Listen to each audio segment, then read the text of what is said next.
Hello, everybody, and welcome back to Bad for Baseball, the baddest baseball podcast on the internet, presented to you by Betway. I'm Adam Peddle, joined alongside Nicholas Paleolog, and today we're continuing with our profiles and projections, and we're actually into the maybe this team's up for debate for very good, but the good teams, the ones who made playoffs last year and have a little bit more potential than the others. Before we get into it, though, hit that like button and subscribe to Bad for Baseball. Now, we're talking about the Tigers, and I know you're a fan of the Tigers because you had Tariq Skubal on your fantasy team. Damn right. You also had Riley Green on your fantasy team, so you got to see them quite a bit last year. I had a couple of the young rookies that we're actually going to talk about. I'll tell you what, if there was two guys to own on the Tigers last year, I think I nailed both of them, right? Yeah. And then like my late season additions were like the Kerry Carpenters and the Colt Keiths of the world, which have some potential, but we're going to break it down and give our little projection on the over or under for the Tigers in this one. So first things first, though, Nick, who did they lose and who did they get this offseason? Yeah, let's flash over to the Fangraphs page right here.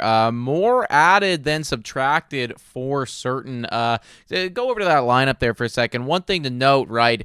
Who's at the top? Gleyber Torres. Now, this guy was almost a World Series champion. Not the Gleyber Torres from years ago. I feel like I say that every year now, and we just get further and further and further away from that season where he almost hit 40 bombs and was looking like one of the brightest young second basemen in the league. He's not that guy anymore. They're hoping that he can just be a guy for them because, honestly, the rest of that lineup is certainly in need of some thump. We'll get to more on that later. Then, in terms of the pitching staff there, they're bringing back old friend Jack Flaherty, traded him away, then went on some magical run and brought him back. And honestly, Jack Flaherty's probably loving it because he went to the Dodgers, He right? won a World Series. He won a World Series, so he goes away for a couple months, wins a World Series, and it's like, all right, you guys want to bring me back? Like, that worked out okay for me, so let's run it back, man. And so okay for the Tigers, too. I mean, and like, okay for the Tigers. It didn't really matter for them. They made playoffs anyways. So he's going to come back there and see what he can continue with. And then in that bullpen,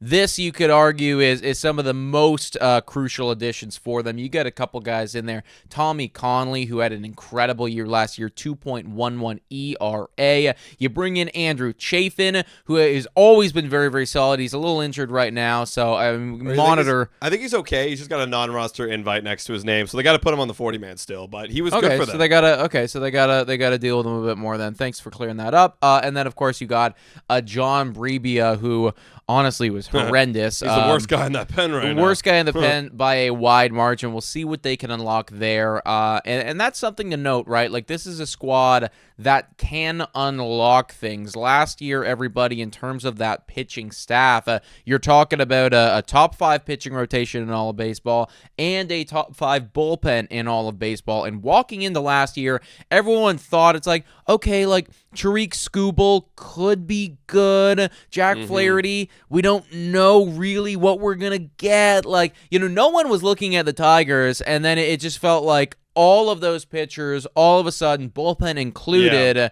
they all hit their upside. Yeah, like everything clicked for them. When you look at the rotation, too, last year, and especially when you think about Jack Flaherty, he wasn't like the bounce back Jack Flaherty. That's the thing, right? It was just like, the only hope was like, oh, maybe Tariq Skubal could be a guy, and he did. And let me, just touch on that a bit too, because I remember when I was going through the whole fantasy process, keeping or not keeping him, I believe he only had like 80 or 100 innings in the previous year, and everyone was like, okay, it's maybe looking okay, but we don't know. And then of course he does it, right? And that's the thing is, like, you look at that entire team, and you got your ace, your Cy Young winner in Tariq Skubal, and then you bring back Jack Flaherty. That's a great number 2, and then you have in that lineup, that's going to be the key for these guys, because the pitching is going to bring them to over 80 wins. Like, that's going to make them an above 500 ball team. Yeah. What they need is that lineup to bang, and it just felt like, it's funny because you look at this lineup right here, and you don't get instilled with like a whole lot of confidence in terms of their depth. Like, yeah, you got Riley Green. He's a solid guy. He had a nice year for them last year, a 4 WAR,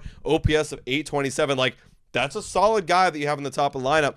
Kerry Carpenter, this is one of the guys that brought them into the playoffs because he was going on a heater last year. He had a 932 OPS, and when you look at the Baseball Savant, they're not qualified, but they still give you an idea of where he would have landed if he was qualified, and you can kind of see right here, and all these hard hit, expected batting average, expected slugging, all up there. Tons of swing and miss, so we'll see what kind of adjustment pitchers make to him this year. It'll obviously the second year for any position player is going to be what adjustment they make back to the league. But like looking at that was exceptional. So like and like after that, like everyone just kind of was an average to below average guy. You know what I mean? And like, but more on the below average side. More on the below average. All those OPSs down below 700, not including Gleyber Torres because he wasn't on the team last year, obviously. But everybody just kind of young, inexperienced, hitting below 700 OPS. But somehow with that great pitching staff, they had that magical run like we're talking about, squeaked into the playoffs.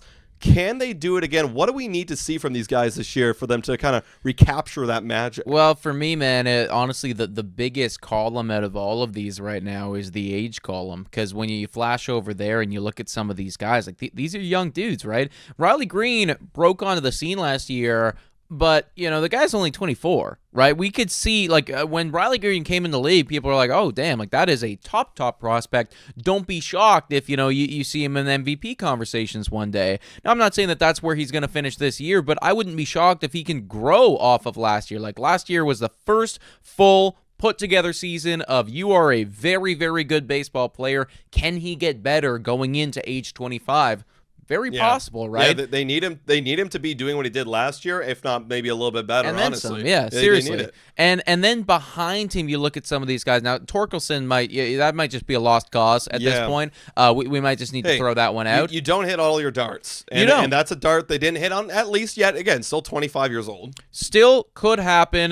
Pretty expensive dart to not hit on there. They paid him, right? Well, I don't know. I was referring to more about the prospect pedigree with him because he was like, I think the number one prospect in all of baseball at one point. And then clearly that just, that hasn't turned out. Granted, only been in the league for 2 whole years of service time. We'll see what happens there. But then you look down at some of these other guys, okay? They're all in the young 20s. And when you look at the MLB service time, you're looking at 1 year, half a year, 1 year. You know what I mean? Like, these guys have not been in MLB for a very long time. So, yeah, the 642 OPS from Trey Sweeney doesn't instill me. Exactly. Doesn't instill me with a whole lot of confidence, but at the same point, we are talking about somebody who is 24 and only had 119 plate appearances. So it's all about how these young guys are going to develop. Now, I will give the Detroit Tigers credit in the sense of I think that their developmental team, and maybe this is at least from the pitching side of things, is very solid. Can that translate offensively speaking? Because if they can even just get an average offense out of them, you're going. That's been the problem for them for so many years. I mean, you could see like Scooble develop by them. Casey Mize is okay. I mean, he didn't really hit that. He was once a top prospect. He didn't really hit that ceiling yet, at least. Foley, great. Brinsky's great. Yeah, and they developed guys in the past that they traded away before, but I mean, they kind of need to happen. Riley Green's like the bright spot here. Like for me, for them to kind of get back to where they were last year and like fighting for a playoff spot and like getting a playoff spot, you kind of need Kerry Carpenter to kind of do and capture, not being, a 932 OPS, but give me a good solid contribution. Give me a 4 to 5 WAR kind of player. You need a couple of those guys to hit right now because we're all thinking positive and regressing in the right way. But if you degress or you don't put up a good year from guys like Riley Green and Kerry Carpenter, now it's scary. Like, who are you asking to produce in this lineup?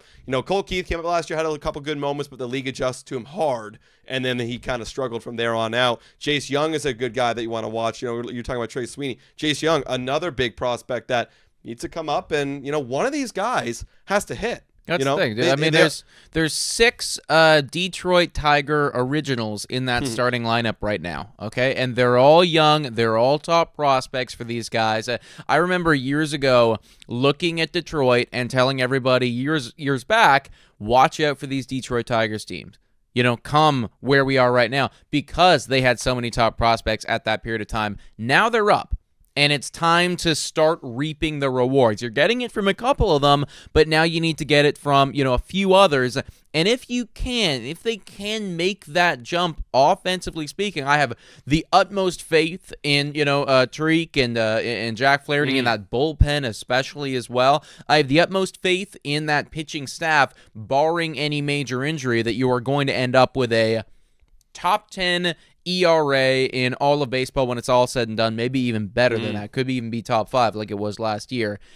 You need to have one of those guys in, from 5 through 9, whether it be Keith or Sweeney or J.C. Young, or I don't really give a shit, and I don't think Detroit Tigers fans do either, but one of you guys get up there in Rookie of the Year conversation if you're still eligible. Right. Or, get up there, for some All-Star votes, right? You got to have that breakout. You need to. I mean, for me, last offseason, they needed to go grab a big guy. They were in the whole Alex Bregman conversations.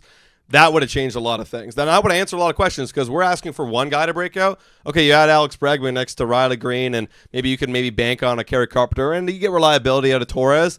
Now you're sitting a lot more pretty, and now the question is, if you do get that breakout, if you do get that breakout on top of that, now that answers a lot of questions. If you added Alex Bregman, it would have been, okay, this team is set to make playoffs next year. We are probably one of the favorites in the AL Central, if not the favorite. Now, what can we do? Can we build upon this and turn into a dynasty? But right now, they kind of need some guys to step up, and then they got to play some good baseball too. I mean, they played some gritty ass baseball, close baseball games last year because the pitching staff.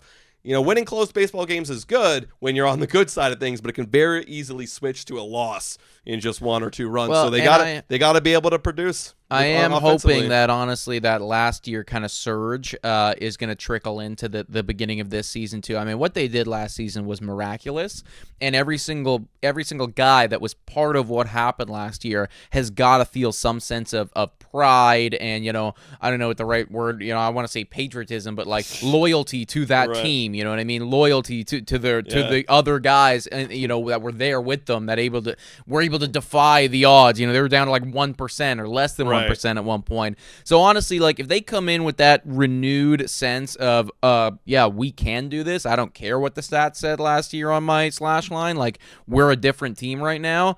I could see this team absolutely going pretty far. What's funny is one of the main things they were asking AJ Hinch, their manager in spring training, was like, they were asking about that. Does last year you're going to build off last year? He's like, no, we're forgetting last year. They don't even want to think about last year. Like I think the reason why is because they're like, well, that was last year. Let's be better than we were last year. Okay, sure. I mean, and that's still you thinking about it, but whatever. That's all semantics. AJ Hinks, you feel whatever you got to do to get that squad riled up. Get the frick on it, bro. Absolutely. So why don't we give a quick shout out here to Betway, guys, as we predict the Tigers' upcoming win total. Hit your picks and knock it out of the park with Betway. Scan the QR code right here on the screen or click the link in the details section to join the action. Available in Ontario only. Must be 19 plus. Please play responsibly. The line, I like this line. For an 86-win ball team, Magic as well in the second half. For an 86-win ball team, their line is 83.5. Over and under. And it's right there even, negative, or not negative, 1.87 multiplier. Yeah, that feels like an over to me, man. I mean, like that feels like an over for a squad with one of the better pitching staffs, top to bottom in all of baseball, and for a team that ultimately, like, I don't know this for certain, but probably their offense has got to be the youngest offense in all of baseball. I would guess either them or like the Marlins. It's got to be pretty fucking close, right? And like, is somebody going to break out that we don't expect? There's a good chance. Yeah. Because there's a lot of dart throws in there. Look, last year they won 86 games with, again, like we said, top 5 bullpen, top 5 rotation, but their offense, OPS-wise, was 24th. Yeah. Can they be 20th? Obviously they got to get a little bit lucky with how the season plays out and winning those close ball games. But if they could get a, top 20, yeah. Then you're laughing. That's all you're asking for, really. We also haven't even spoken about Jackson Jobe going to be up with the squad as well. They're predicting it. I'm just looking at the top prospects right there. Jobe, he is elite as all holy hell. He pitched 4 innings last year. I don't think he gave up a run, so that's pretty cool. That's pretty so he's going to be in there in that pitching staff. If Kenta Maeda, for instance, starts to fall apart, then you might see him. Also, too, Jace Young, one of the guys in that lineup. 83rd overall in all of baseball. So, again, there are nice dart throws in that lineup. I like the over in this one. You like the over in this Give one. me the over. You guys, let us know in the comments down below. Over under 83.5 for the Detroit Tigers. Feels like this squad is at the beginning of something potentially great. They just got to be able to put it all together. Stay healthy, stay consistent, and rely on your guys. Rely on your guys like Tariq Skubal and that beautiful bullpen. Guys, let us know in the comments down below. Hit that like button, subscribe to Bad for Baseball's YouTube channel, and we'll catch you next time. Cheers.